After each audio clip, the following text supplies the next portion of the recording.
encourage you to listen for Jonathan's voice and the incredible desire he had that this be accepted.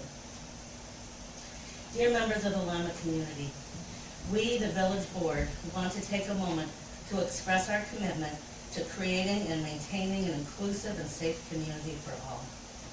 Inclusion is much more than a statement. It's a commitment we as a community must all make to one another. We as the Village Board believe that the inclusion can only happen when everyone within our community feels seen, heard, represented, like they belong, and most importantly, safe.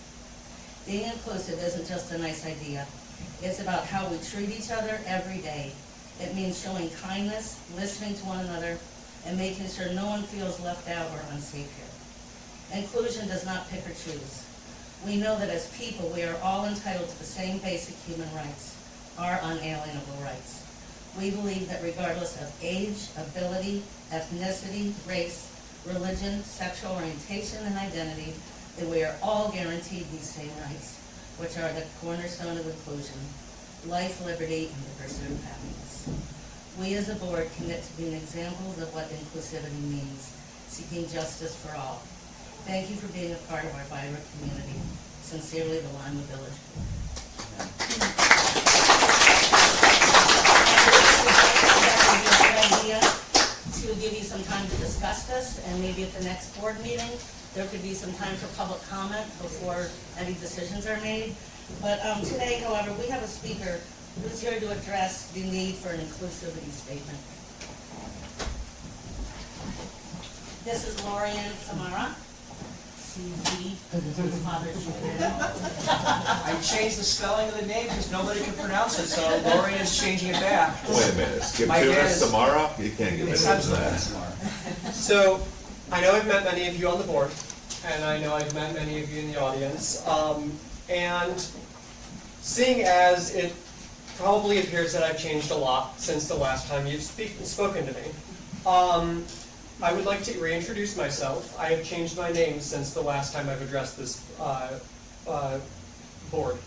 My name is Lorian, and you may know me as an alumnus of Huntington Falls Lima High School, or as an Eagle Scout. That being said, what I'm here to speak about today is what is most relevant to this discussion is that I am an openly queer member of this community. This is is because of this last point that I'm before you today to share some of my personal experiences as a queer person in Lima, and as well as my thoughts on the late Jonathan Stills' drafted inclusivity statement. I preface this by stating that a commitment to inclusivity for all members of our community is not and should never be treated as a partisan issue. I myself am not a Democrat or a Republican, nor do I identify as liberal or conservative. It is my view that the choice as to whether or not to adopt Jonathan's inclusivity statement as he wrote it is a choice between standing together in solidarity as a community or allowing it to be carved up along arbitrary lines to the detriment of everyone in this community that we love. I want to be honest with y'all. Growing up, I did not truly appreciate this community for what it was. I was told by my peers, many of whom were also from Lima, that I should be ashamed of this community, to only see the negative or to only see the intolerance. As I got older, I came out as non-binary at the end of junior year of high school. I saw this intolerance they spoke of. I experienced it when, in response to HFL's GSA getting permission from the school to put up flags for Pride Month, a small group of students ripped them down and decided to hang Confederate flags in their place. I experienced it when I chose to wear clothes which were not sufficiently masculine for some people's liking at school. I heard that people had made threats to beat me up because they didn't like the way I dressed. I experienced it when I've been called slurs simply for being openly queer in public. But despite this intolerance, I have seen firsthand the other side of this community, one which is loving and supportive, one where there's a ubiquitous sense of trust and caring between neighbors, one in which people do not need a reason to treat others with the humanity and respect they deserve. But I also fear that many young people who have grown up in this town have not been given this chance to see this side of the community. They have only seen the side which is intolerant of anyone who falls outside the mainstream. I do not think it a coincidence, therefore, that a lot of young people, even those who have not been personally the target of discrimination, have been leaving this community for places they see as more accepting. I don't think I need to explain to you that young people are the future of this community, and that our community will not be able to survive long-term without the youth. It is for these reasons that I implore you all to support the inclusivity statement that, as Jonathan wrote it, to show these people that Lima can be that type of community that includes everyone. I know this decision before you may appear to be a choice between taking action to adopt inclusivity, to adopt the inclusivity statement, which Jonathan drafted, or to do nothing. But I would counter that to allow the existence, but to do nothing, to allow the existence of bigotry in a community is in and of itself an action.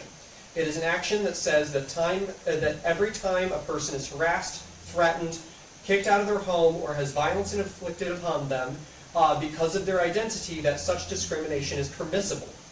And at a time when people across the country, especially the youth, are finding it increasingly difficult to make ends meet, to find purpose and find community, we cannot afford to let ourselves be divided along these arbitrary lines and be turned against each other.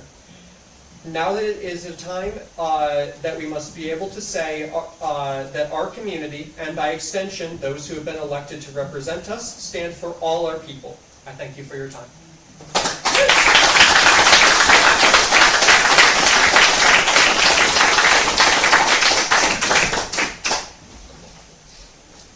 That took a lot of courage. Thank you Thank you. for enlightening us. Thank you very much. How do you feel about the statement? Was that the first time you had heard it? I had read it before. I had read it before. I had it sent to me ahead of time. When I heard about it, I discussed it with my parents, and I thought that I think I specifically heard that there was a previous trans woman. I do not myself identify as a trans woman, but I am trans, and because of that, I wanted to lend my voice to the statement, to show kind of what it means in practice. Some of the stuff I've experienced, and also just some of the stuff that I really love about this community and want to see. I want to see those values of neighborliness, of kindness to each other as in every aspect of this community, rather than just excluding it for some people. Well said. Thank you for sharing that.